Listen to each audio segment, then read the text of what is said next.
Well, the clock continues to tick. Election day coming up November 8th. Welcome back. Local Decision 2022. Jeff Reinert, Anoka County Commissioner, District 3, is running again. And Jeff joins us now in studio. And thanks for stopping by, Jeff. You bet. Thanks for having me. So you've been on the campaign trail before. What's it like in 2022 when you're knocking on the doors and pounding the pavement and trying to figure out what the voters want? Well, it's kind of nice this time around. You can actually knock on doors. Yeah. COVID put a damper in all that. But no, I think people are in a good mood. Kind of an exciting election this year. A lot of things to be concerned about. And no, I'm enjoying it. This is my 11th time running for office, so I'm used to it. Yeah, you've gone through the paces before. And you've been on the county board since 2019. For some of the viewers, they may not know exactly what you do or what the role of a county board person is. Can you shed some light on that? Yeah, you know, that's the question I get most. Well, I was mayor in Lino Lakes for 10 years and, you know, on the council for 10 years prior to that, and people understand that. It's very local. And then when I decided to run for county board, a lot of people said, great, Jeff, we'll support you. Sorry to lose you as mayor, but what is that? And so a lot of people know, you know, the sheriff's office, attorney's office, libraries, transportation, you know, we plow roads, you know, a lot of different things we do, parks and things.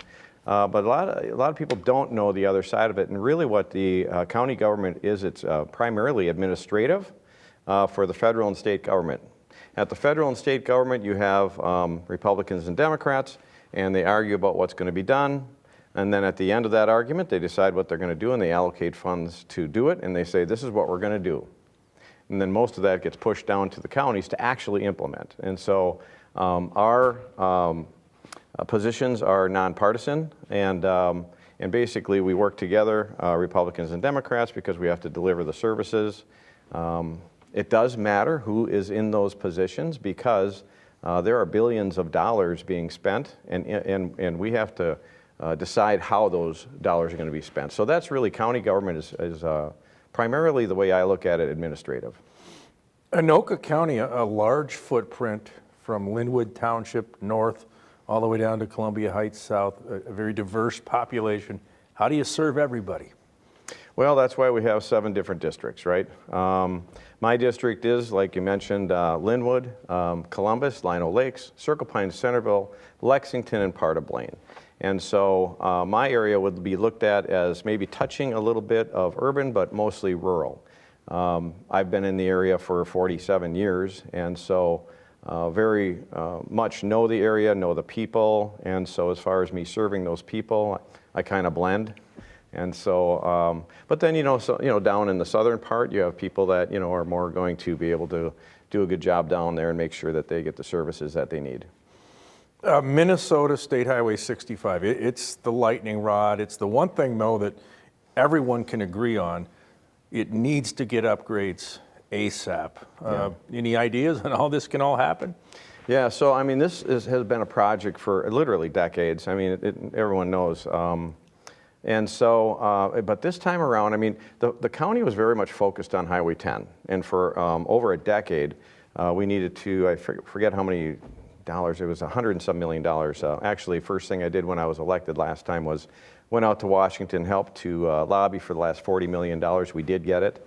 And then that project is being built right now. But then now that focus is done and that project is being built, we are focused on 65 now, working with the city of Blaine, the state government, and then also looking for federal dollars. And it's a $166 million project. And we did apply for an infra and mega federal grant. And hopefully those $90 million will come in. We've already got about $25 million allocated towards that, but we need to get to 166. I think it's going to happen because it seems like everybody's moving in the right direction. Everybody understands the problem and wants to solve it. And so I would say that, it's going to be multi-grade, so we're going to have overpasses. We'll not have all these stops and starts, and I think that within a couple of years, you're going to see some dirt moving on that one. Paint the picture for us when you go to DC or even St. Paul and you're asking for money, funds for a highway in this case. How does it work? Do you get in line? Are you bumping elbows with, a group of people from Kentucky or Arizona who want the same things for the highway they think needs attention too? How does that go? Well, first of all, you got to, have some meetings and figure out what your legislative priorities are. And then the county does hire state and federal lobbyists that then, work with our legislators and make appointments for us. So when it's time for us to go and meet with them and plead our case, it's already teed up and ready to go. They know why we're there. Then we talk about it, have a conversation. And you don't overload them with ask. You basically narrow down, like I said, what are your priorities this year legislatively and dollars that you need and projects you want to get done. And that's kind of the process. All right, so when you are out talking to people, voters, what are you hearing? What are the issues that they're bringing up? Well, I mean, transportation is obviously one, public safety. That's another big one. The cops have been taking a hit, lately. Also, it's workforce vacancies. At the county, we're 12% down right now on employees. And so, it's those kind of things, employment, people so that they can, eat and shelter themselves, stay safe, public safety, transportation, so they can get around. Those are kind of top three. Anoka County, as you touched on, it's a combination of suburbs, exurbs, and then, a lot of open space, rural areas. How do you maintain the charm that makes Anoka County what it is? Well, I've used a phrase since day one getting into the political arena, and that is preserving our quality of life. And so a lot of the decisions I make are based on that.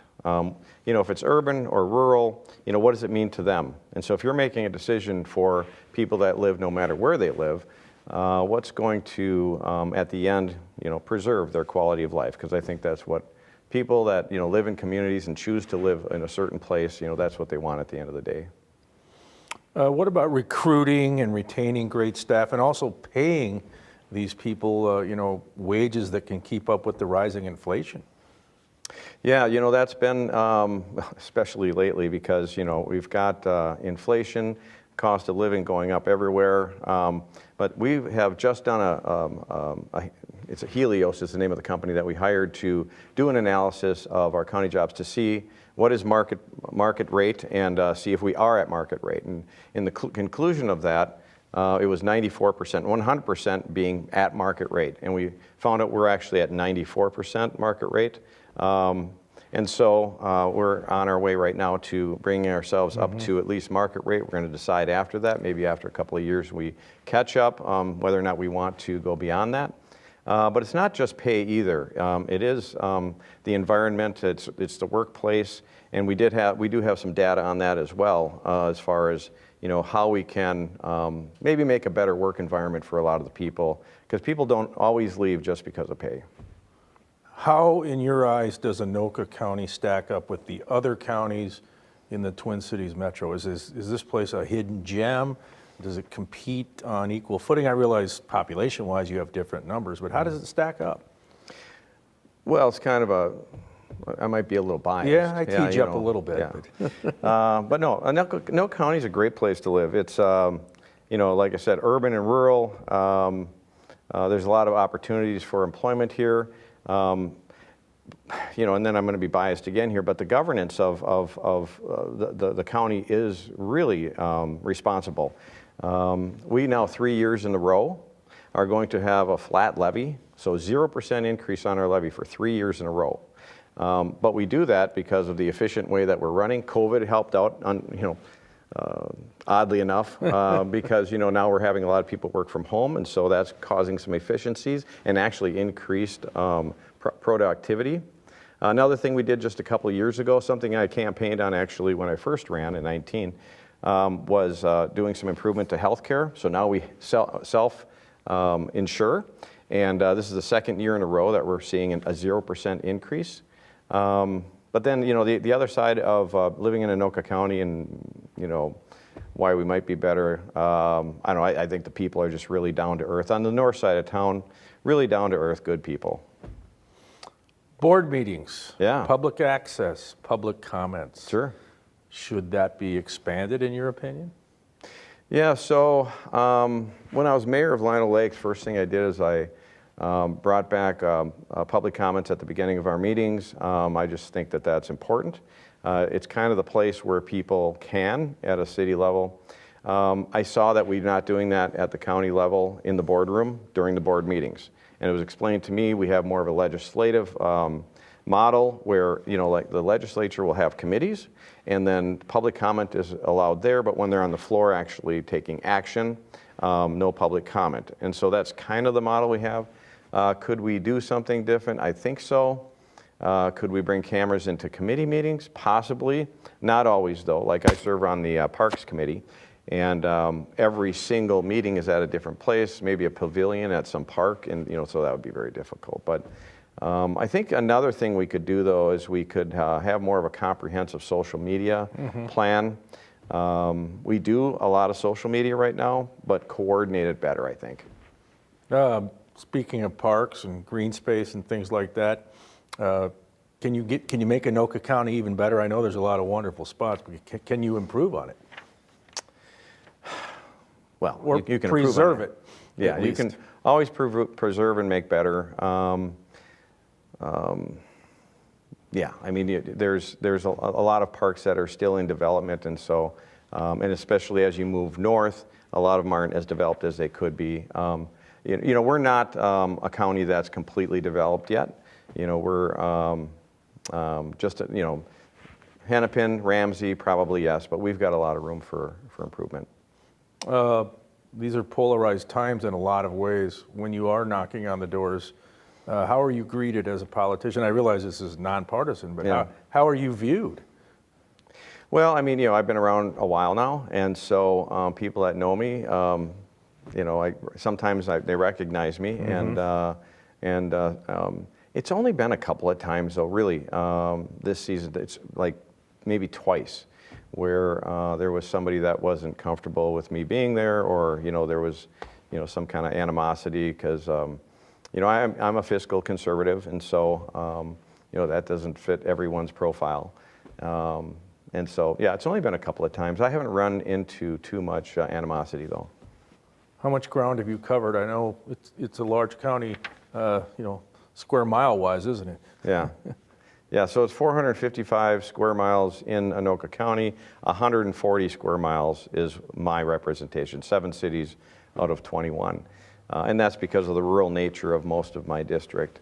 And so how much ground have I covered? All of it several times since June, because I did have a primary this year, and so I was out early. So how do you mix your desires for your constituents in District 3 with the others on the county board? I know you got to work together, your links in a chain. How do you do all that? Well, it's in the committee meetings, and so it's important to be appointed to certain committees that have impact. I'm chair of